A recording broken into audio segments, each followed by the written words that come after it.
Em julho de 1962, na cidade de Petrópolis, a UNE realizava um congresso, que acontecia no Hotel Quitandinha, e vários estudantes estavam no jardim do hotel. Foi então que dois carros passaram atirando-se. Os tiros feriram dois estudantes. Esse ato foi realizado pelo movimento anticomunista MAC. Esse foi o primeiro ato de terrorismo político realizado na nova república. Foi aí que o terrorismo entrou em cena no Brasil, pelas mãos da direita. Pois é. Olá, senhoras e senhores, bem-vindos ao canal Explicando com a História, onde a gente explica assuntos da atualidade com a história. O assunto de hoje, já que o último vídeo foi sobre os crimes e o terrorismo de esquerda durante a ditadura, vai ser sobre os crimes e o terrorismo de direita durante a ditadura. Vamos ver se equilibra as coisas aí. Então vamos lá. Antes de começar, os livros que eu estou usando são esses aqui, né? Essa série do Hélio Gaspari, Ilusões Armadas, o primeiro volume, Ditadura Envergonhada, vocês podem ver que está tudo marcado aqui. E o segundo, A Ditadura Escancarada, também todo marcado aqui. Eu vou, se interessar, já vou deixar fixado os links na descrição do vídeo, tá? É bem legal. O livro é bom, a página amareladinha, né? Facilita a leitura, é bem detalhado, a pesquisa dele foi bem ampla, ele cita muita coisa, muito documento, recomendo. Então vamos lá. O primeiro ato de terrorismo político foi, como falei na introdução do vídeo, de direita, e o segundo desses atos foi o sequestro dos irmãos Rogério e Ronaldo Duarte, que não eram militantes políticos nem nada. Eles só tinham ido na missa pelo estudante Edson Luiz. Quem que era esse Edson Luiz? Era um estudante que, tendo ido protestar por melhorias no restaurante Calabouço, ali no Rio de Janeiro, houve uma repressão da polícia e ele morreu com um tiro no peito. Então foi realizada uma missa, né, que teve bastante visibilidade. E na saída dessa missa, esses irmãos Duarte desapareceram, simplesmente, e ficaram 14 dias sumidos. Eles foram sequestrados por militares e muito provavelmente ficaram no quartel do 1º Batalhão de Comunicações. E nada se investigou sobre isso. E esse ato mostrou uma mudança bem importante. Primeiro, as torturas de 1964 foram feitas em quartéis e por determinações de oficiais. Os militares admitiram as prisões, mas negaram as torturas. Mas agora, essas ações passaram completamente para a clandestinidade. O exército negou tudo e impediu qualquer tipo de investigação. Isso passou dois sinais. Primeiro, que 2 cidadãos foram sequestrados e torturados e não aconteceu nada como resposta, o que dizia que podia acontecer de novo e com qualquer um. O segundo é que foi uma ação clandestina, mas realizada por militares em instalações do exército, negada oficialmente, acobertada, o que não garantiu só a impunidade, mas começou a sabotar a hierarquia militar, porque as ações que eram tomadas fora das ordens superiores eram acobertadas. Aí, meu irmão, aí abriu as portas do inferno.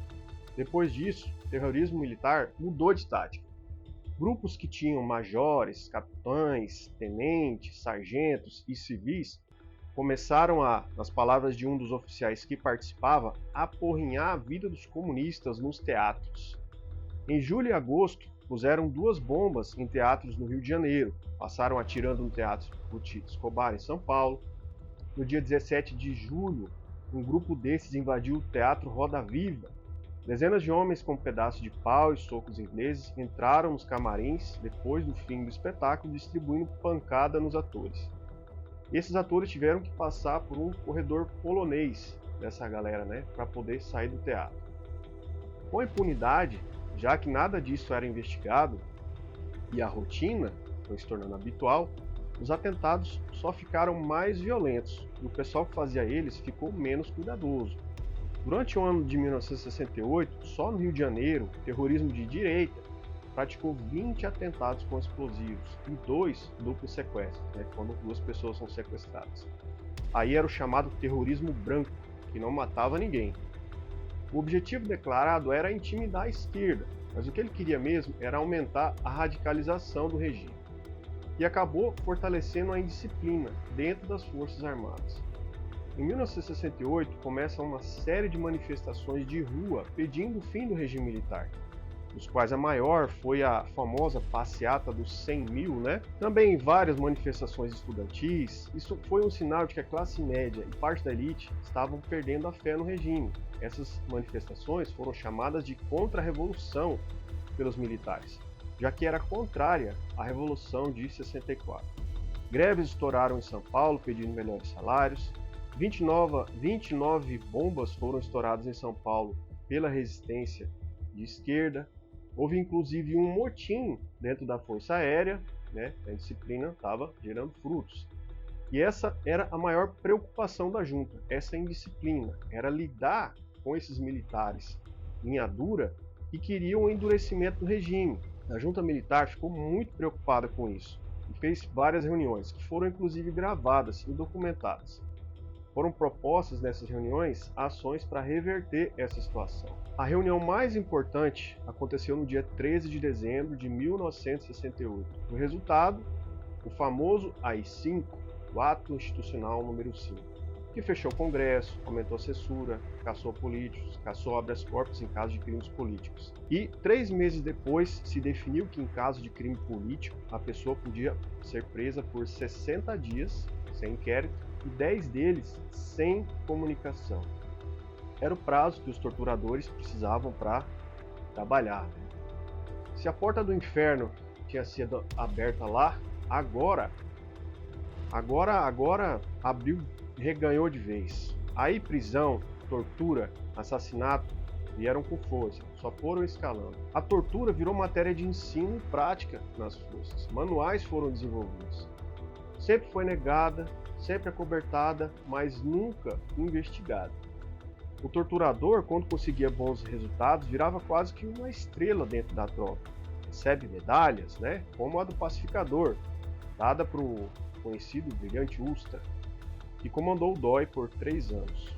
O lado tentador da tortura é a sua eficiência, e foi graças a ela que os militares conseguiram informações para desarticular praticamente todos os movimentos de resistência ao regime. Foi o medo da tortura que fez diminuir o número de voluntários para esses movimentos. E como se sabia que a pessoa falava, os movimentos excluíam ou matavam seus membros que tinham sido presos. A tortura colocou inclusive a Igreja Católica numa situação bem complicada. Não é segredo para ninguém que ela tinha apoiado o regime de 64 até 70. E os religiosos tinham certa imunidade. Diferente dos políticos, os bispos de esquerda não foram retirados. Só que começaram a aparecer casos de padres e religiosos que tinham sido torturados. E esses casos foram sendo levados até Roma, quando o episcopado local ignorava. Então foi adotada uma posição ambígua. Condenava a tortura, mas acreditava nos militares, que diziam que eram casos esporádicos e que ela ia parar. Mas não excluía seus membros contrários ao regime. No dia 12 de janeiro, a tortura foi usada contra os militares. O capitão Dalgio Miranda Niebus investigava a existência de uma boca de fumo dentro de um quartel e, ajudado por outros militares, prendeu ilegalmente 15 soldados. O que aconteceu com esses caras? Foram espancados com cano de ferro, açoites, palmatórias, choques elétricos e uma morse, aquela prensa manual. Na tarde do dia 12, 2 estavam mortos.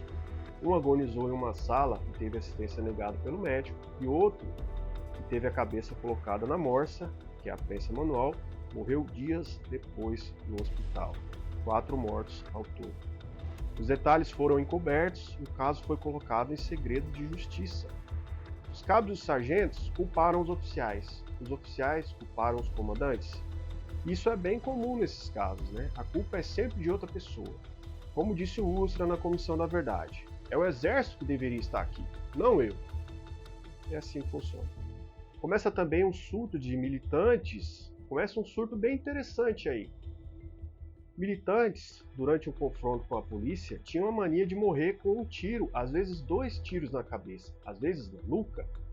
Em uma ação contra o CPR, 6 militantes morreram com 26 tiros, 14 deles, 14 na cabeça. Gente, a porcentagem média de tiro na cabeça em confronto é 5%. Alguns assassinatos de militantes revelaram uma ordem do próprio, à época, ministro Orlando Geisel, de que os banidos, o pessoal que tinha sido exilado, seriam mortos se retornassem. Entre 71 e 73, foram capturados 10, dos quais nenhum sobreviveu. A mesma ordem foi dada para aqueles que tinham sido treinados em Cuba, se sabia. Entre 71 e 73 foram capturados 32, e só um sobreviveu. Depois disso, passaram a matar todo aquele que não era conveniente deixar viver. Entre dezembro de 72 e outubro de 73, morreram 43 pessoas. O delegado Fleury, torturador e contrabandista, protegido pelos militares, governava uma vala no cemitério de Perus. Entre 71 e 73, se enterraram pelo menos 25 pessoas que tinham sido capturadas com vida. Na famosa operação contra a guerrilha do Araguaia, todos os guerrilheiros capturados com vida foram assassinados. E em muitos casos, a população dos vilarejos próximos foi torturada para obter informações. Aconteceram muitos ataques bombas feitos pelos militares durante esses anos. Mas o mais famoso foi o que deu errado.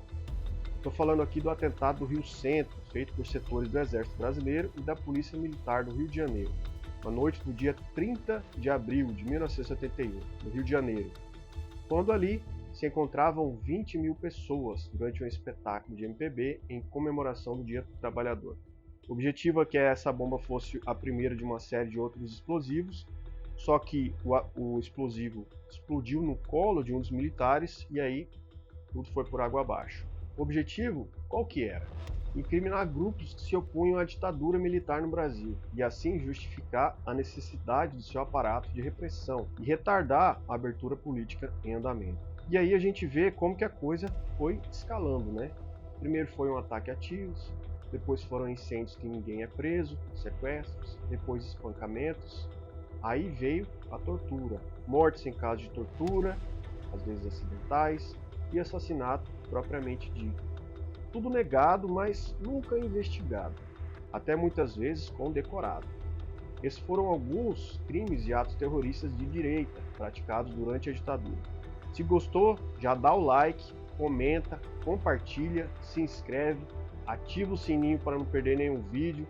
Pessoal, isso ajuda muito canais novos como esse, dá engajamento. Se não gostou, deixa aí nos comentários por que não gostou. Assiste esses vídeos que eu separei para você. Valeu e até o próximo vídeo.